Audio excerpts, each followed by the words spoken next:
Hi guys, good morning. Welcome to my vlog, Jo Mandaya.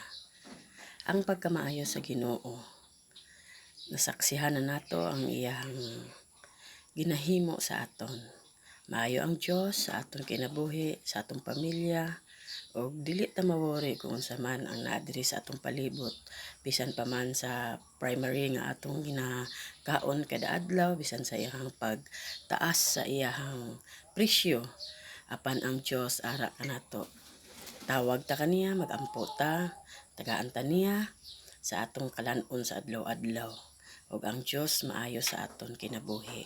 Kay nagaingon siya, kung ikaw nagapanawag, sampita ang iyang ngalan. Ingon man sa iyang ginahatag ng mga bersikulo, Jeremiah 33:3, nagaingon, "Call unto me and I will answer thee." Si kanami sa iyang mga pulong nga kita magatawag lang kaniya, kaya iya kitang sabaton ug iya kitang tubagon sa atong pagpangayo. Hallelujah in Jesus.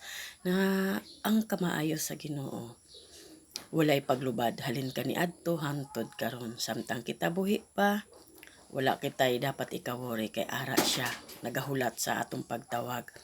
Hallelujah. Maayo ang Dios dili lang sa akong pamilya ug sa uban mga pamilya. Ayaw lang kamo kalimot, unahon ta ang Dios bisan unsa pa man nga matang dinhi sa kalibutan. Busy ka man, ayaw kalimot nga ang Dios ara sa aton panimalay, ara nagauban sa aton sa oras sa atong panglakaton, siya maayo gyud. Ug nagasiling siya, ayaw kamo kabalaka kay ara ako nagaapin kaninyo.